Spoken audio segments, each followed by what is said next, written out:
Hey folks, welcome to Coco's Basement. Got another breakdown lesson for you today. This one is on double thumping, mainly in the vein of Marcus Miller. I love the way that he uses the technique. With these exercises, I've basically broken down some of the patterns that are most commonly used in Marcus Miller's solos and riffs. Take the concept of that and put it into a couple of exercises just to get a solid foundation of how the technique works. The initial concept is that you're coming down with the thumb through the string, stopping underneath, and then coming back up with the thumb, which is classed as why it's called double thumping. So it's two notes with one strike of the thumb. So you're going down and through and then back up. Now, when I'm coming down, I'm aiming to use as much of the thumb as possible to get the biggest sound. The key with this is you've just got to listen until you hear it's right. What you're aiming for is as big a sound as possible. The snap, you come up, you've just got to hit the snap the same way that you'd pop. So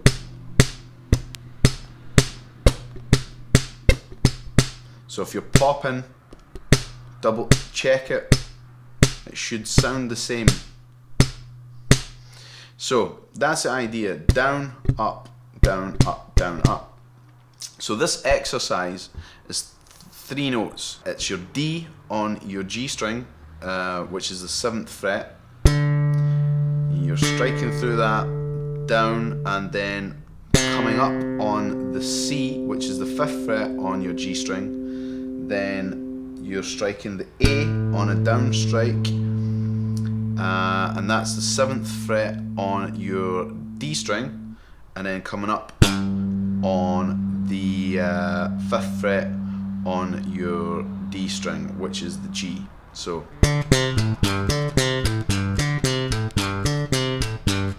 that's the initial concept: down, up, down, up, down, up.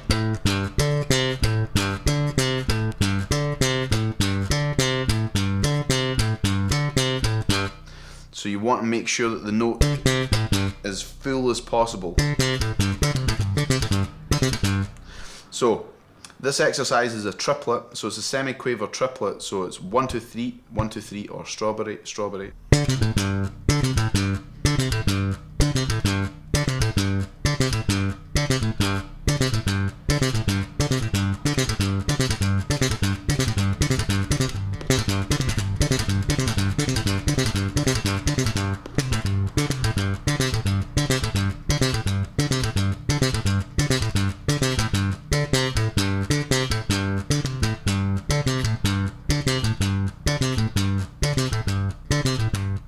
I always find that the key element to this as well is keeping the thumb relaxed.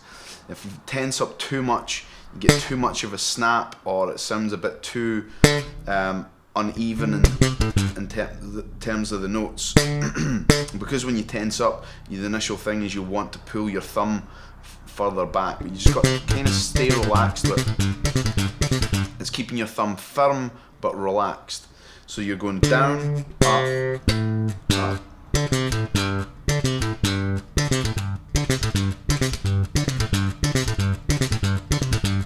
Now, the other element to this is with the down up technique is that when you're playing conventional style, thumb thumb, pluck pluck, or whatever, thumb pluck, you've got a better grasp of dampening the strings with parts of your hand. So in terms of dampening, it all has to come from the left hand. So the idea with this, now I explained this in a couple other lessons, and it's back to this concept of the two middle fingers are the fingers that are going to dampen the strings that you're not using. Now, as much as possible with this, I'm trying to cover as much of the strings as possible to try and keep it as clean as possible. I'm using these two fingers to fret the note. The fingers of rock. So yeah.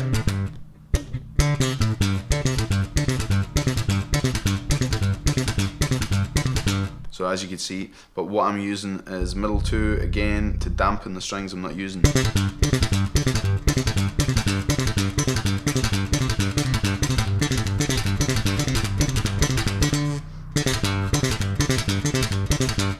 So the idea is that you get this technique down.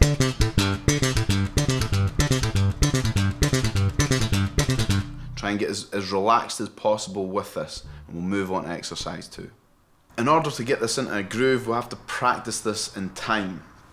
So the way to practice in time is start off at a nice slow, easy tempo, say 60 beats per minute, and then shift it up 10 beats at a time.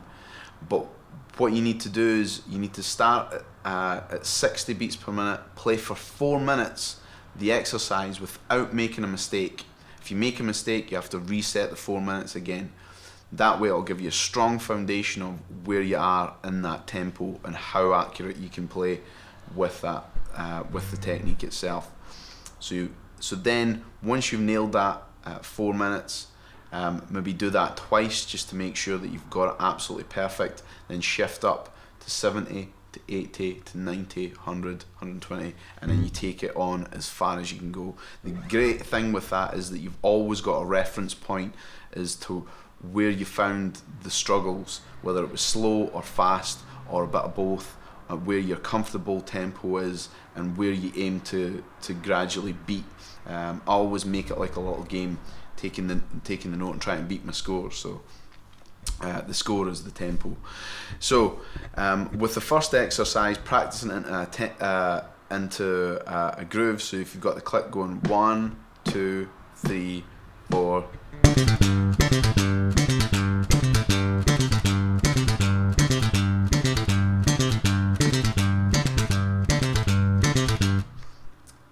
And so on and so forth.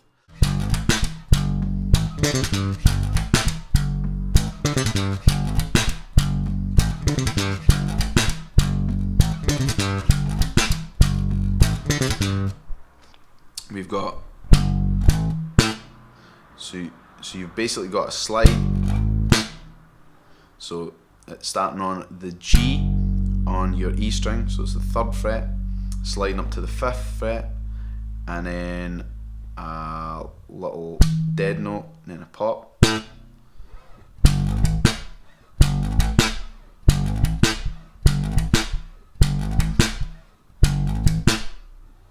So, and you're popping on the 7th fret on your D string, which is in A. The idea is that if you could use this over a dominant chord, or it's a minor line, so you could use them on either basically a dominant chord or a minor chord. So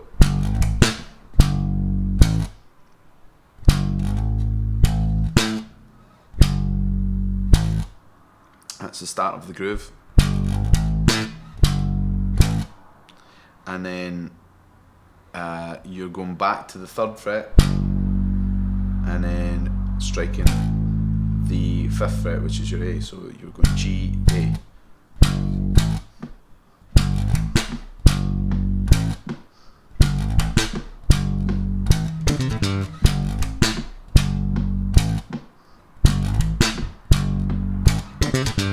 And it's the same triplet as we would practice on its own. So